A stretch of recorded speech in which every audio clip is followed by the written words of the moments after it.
तो देखिए, पाकिस्तान एक छोटा मुल्क है। पाकिस्तान का दुश्मन जो है उसके जो आर्म्ड फोर्सेस हैं वो 4 गुना, उसके नेवी जो है 8 गुना और उसके एयरफोर्स जो है 6 गुना हमारे से बड़े हैं।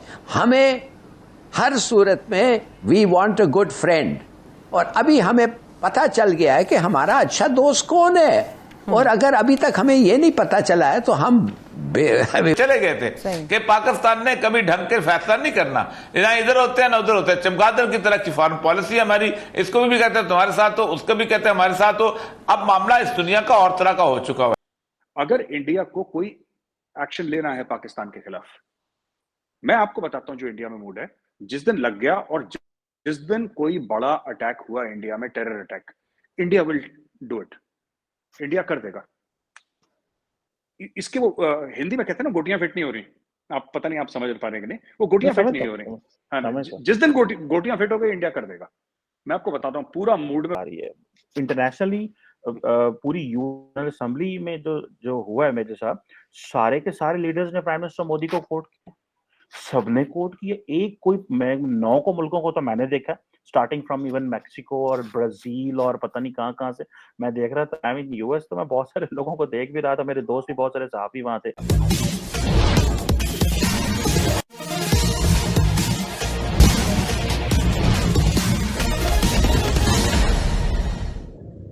जैसे जैसे भारत की आर्थिक शक्ति के साथ साथ सामरिक शक्ति बढ़ते जा रही है, आज भारत दुनिया में तीसरी बड़ी सामरिक शक्ति के रूप में सामने आया है, वैसे वैसे पाकिस्तान का डर भी बढ़ते जा रहा है।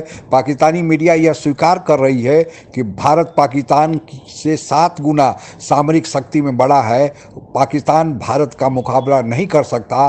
और दूसरी तरफ प्रधानमंत्री मोदी सही समय का इंतजार कर रहा है कि कब पाकिस्तान को सबक सिखाए। इसी चर्चा को आइए आगे बढ़ाते हैं। मैं आपको बताता हूं जो इंडिया में मूड है। जिस दिन लग गया और जिस दिन कोई बड़ा अटैक हुआ इंडिया में, terror attack, India will do it. India कर देगा। इसके वो हिंदी में कहते हैं ना, गोटियां फिट नहीं हो रही। आप पता नहीं आप समझ पा रहे हैं कि नहीं, वो गोटियां फिट नहीं हो रही। हाँ, जिस दिन गोटियां फिट हो गई, इंडिया कर देगा। मैं आपको बताता हूं, पूरा मूड में बैठे लोग, और गोटियां फिट नहीं हो रही इनकी, एंड दे आर वेटिंग कि गोटियां फिट। कैसे गोटियां फिट होंगी? फर्स्ट ऑफ ऑल, अगर एक्शन कश्मीर में होता है, जिसको हम लोग पीओके कहते हैं, आप लोग आजाद कश्मीर कहते हैं, वहां पे चाइना का प्रेजेंस है। ठीक है। जिस दिन चाइना वीकन हुआ, जो कि चाइना हो रहा है, because of its various things. China की जो ग्रोथ ट्रेजेक्टरी है वो अब ऐसे हो गई है, एक जमाने में ऐसे हुआ करती थी सर। अब चाइना की वो ग्रोथ ट्रेजेक्टरी नहीं है जो एक जमाने में हुआ करती थी। चीन के खर्चे उसके उतने ही हैं, इसीलिए तो वो सीपैक विपैक में पैसे नहीं लगा रहा, क्योंकि अब क्या करेंगे? Belt and road initiative sir तब था जब 8-9% की ग्रोथ थी चाइना की, और चाइना की बल्ले बल्ले चल रही थी। That is the time when China said कि खर्चे करो। होता है ना, जब बंदे के पास पैसे आते हैं बंदा खर्चे करता है, जो पैसे आना बंद हो जाते हैं बंदा कहता है खर्चे कम करो यार, घर में एक सब्जी कम बना लो, अब खर्चे कम। तो चाइना को ये दिख रहा है। तो अब चाइना ने बेल्ट एंड रोड इनिशिएटिव से पीछे हाथ खींच लिया। तो India is also looking out for this कि गोटियां कब फिट हो रही हैं, और जिस दिन इंडिया को लगेगा गोटियां फिट हो रही है, India will move in under the present regime जो मोदी जी की। तो देखिए, पाकिस्तान एक छोटा मुल्क है। पाकिस्तान का दुश्मन जो है उसके जो आर्म्ड फोर्सेस हैं वो 4 गुना, उसके नेवी जो है 8 गुना और उसके एयरफोर्स जो है 6 गुना हमारे से बड़े हैं। हमें हर सूरत में we want a good friend, और अभी हमें पता चल गया है कि हमारा अच्छा दोस्त कौन है। और अगर अभी तक हमें ये नहीं पता चला है तो हम वी आर बुद्धूज। हमारा दोस्त है चीन और अमेरिका नहीं। अमेरिका हो गया है हमारे दुश्मन का दोस्त। उन्होंने हमें बता दिया है, उन्होंने अपने एक्शन से और जो नया क्वाड पैक्ट जो हुआ है उससे बता दिया है कि Hindustan is a major non NATO ally, और पाकिस्तान जो है उनके साथ सिर्फ ट्रांजैक्शनल रिलेशन। जो पावर्स जो खड़े हुए हैं, इजराइल, अमेरिका, इंडिया, वो बहुत ताकतवर है, और जिधर से हमें इमदाद मिलेगी, जिधर से हमें जेन्युइन फ्रेंडशिप मिलेगा, हम उनके साथ खड़े हो। Advantage with India is that America is getting closer with India, but India has a capability as well.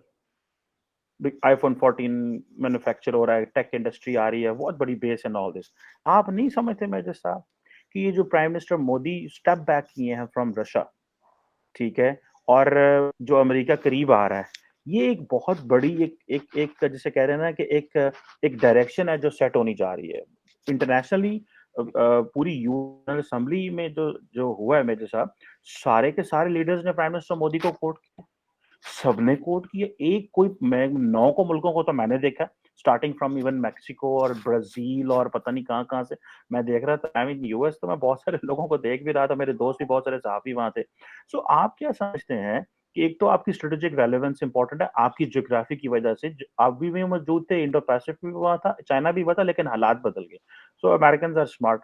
सो ये जो इंडिया स्टेप बैक कर रहा है रशिया से और गेटिंग जो एक तो ये, और दूसरा आपकी रेलेवेंस चाइना की वजह से जो है वो ज्यादा बन रही है। आप इस मैट्रिक्स को कहाँ से देखते हैं? और ये जो मोदी साहब पीछे हट रहे हैं, ये क्या समझते हैं आप? और सिग्नल कर रहे हैं एटलीस्ट रशिया को, क्योंकि ये कहा जा रहा है कि चाइना ये भी इंडिया ये भी रशिया को कह रहा है कि आप चाइना जूनियर पार्टनर है, सो आप रशिया जो है वो चाइनीज इन्फ्लुएंस से बाहर निकले, फिर हम आपके साथ एंगेज करेंगे। तो ये मैट्रिक्स क्या बन रही है? जी देखिए साहब, ऐसा है कि अमेरिका ने या वेस्ट ने इंडिया में 90s में इन्वेस्टमेंट करना शुरू कर दिया था, जब west for all military purposes Pakistan के साथ था।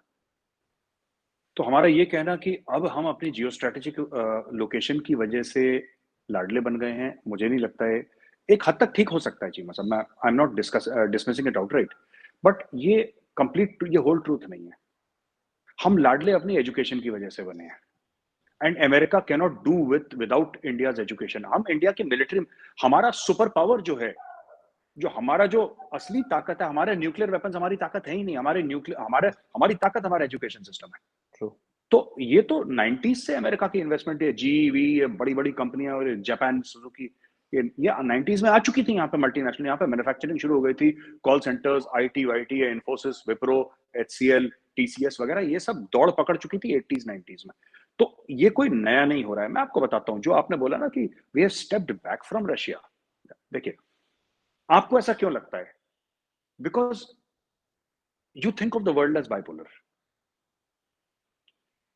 Modi ji thinks of the world as multipolar. मैं आपको बताता हूं, लोग कहते हैं कि यार ये रशिया के साथ थे, ये अमेरिका के साथ हो गए, या अमेरिका के साथ थे, चाइना के साथ नहीं। हम कह रहे हैं कि दुनिया में 2 से ज्यादा लीडर हो सकते हैं, और हैं, और उसमें से एक इंडिया है। कि चाइनीज तो कहते थे कि हम तो शायद खाकान अब्बासी के जमाने से बोरिया बिस्तरा गोल करके मायूस होकर चले गए थे कि पाकिस्तान ने कभी ढंग के फैसला नहीं करना, ना इधर होते हैं ना उधर होते हैं। चमगादड़ की तरह की फॉरेन पॉलिसी हमारी, इसको भी कहते हैं तुम्हारे साथ हो, उसको भी कहते हैं हमारे साथ हो। अब मामला इस दुनिया का और तरह का हो चुका हुआ है। दुनिया अब टोटली 2 ब्लॉक्स में तकसीम होती चली जा रही है, और दुनिया इस वक्त कह रही है कि हम थर्ड वर्ल्ड वॉर जो है वो नॉक कर रही है। ऐसे में कहना कि हम तन्हाई दूर हो गई है, ये बड़ा मजाक लगता है। सही है, ठीक है, लेकिन आपने जो रशिया की, चाइना की, अमेरिका की बात की और साहब, जफर इलाही साहब, पाकिस्तान के लिए तो मुश्किल खड़ी हो जाएगी, क्योंकि हमें अपने ताल्लुकात को बैलेंस में रखना होगा। क्या हम बैलेंस कर पाएंगे? हम नहीं कर सकते बैलेंस, प्लीज अंडरस्टैंड। भारत हमेशा से ही शांति का पक्षधर रहा है, लेकिन भारत के इस शांति का पक्षधर होने का पाकिस्तान ने सबसे ज़्यादा नाजायज फ़ायदा उठाया है, और उसके बाद चीन ने उठाया है। इसलिए भारत ने अब कमर कस लिया है कि वह अपने को आर्थिक रूप से ऊंचा उठाएगा, और साथ साथ आर्थिक संपन्नता जब आएगी तो भारत अपने को सामरिक दृष्टि से भी शक्ति संपन्न करेगा। और यही प्रक्रिया प्रधानमंत्री मोदी के कार्यकाल में और तेजी से सामने आई है, और आज भारत, जहाँ तक आर्थिक शक्ति का सवाल है, विश्व में 5वीं बड़ी अर्थव्यवस्था बन गया है।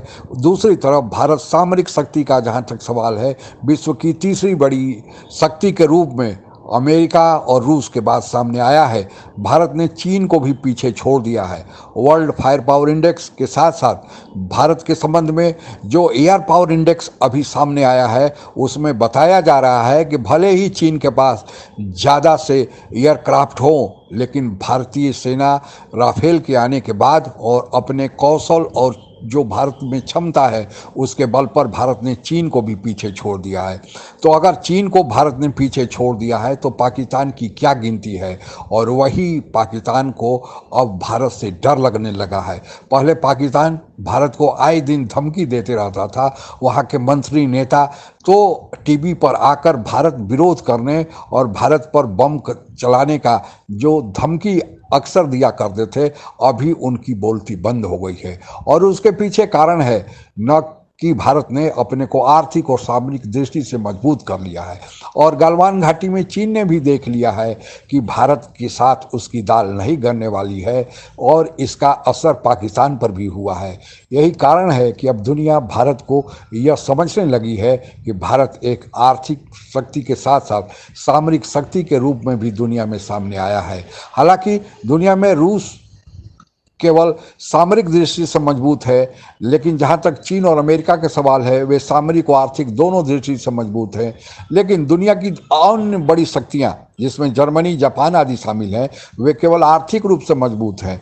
भारत अमेरिका और चीन के बाद तीसरी ऐसी शक्ति है जो अर्थ के साथ साथ सामरिक दृष्टि से भी अपने को अंतर्राष्ट्रीय स्तर पर अपना मुकाम कायम किया है। और जिस तरह भारत के कूटनीति के कारण भारत के पक्ष में अब लोगों का आना जारी है, और अभी जो अंतर्राष्ट्रीय स्तर पर यूनाइटेड नेशन के जनरल असेंबली की बैठक हुई, प्रधानमंत्री मोदी हालांकि उसमें भाग लेने नहीं गए थे, लेकिन उनका नाम लेकर कई विश्व के नेताओं ने चर्चा की। तो यह भारत के बढ़ते हुए कदकाठ का परिणाम है, और इससे पाकिस्तान को डर होना तो स्वाभाविक ही है। आज के लिए बस इतना ही। जय हिंद। आप अगर हमसे जुड़ा रहना चाहते हैं तो कृपया मेरे चैनल को सब्सक्राइब करें तथा बेल आइकन भी दबा दें, ताकि नई वीडियो की जानकारी तुरंत आप तक पहुंच जाए। धन्यवाद। जय हिंद।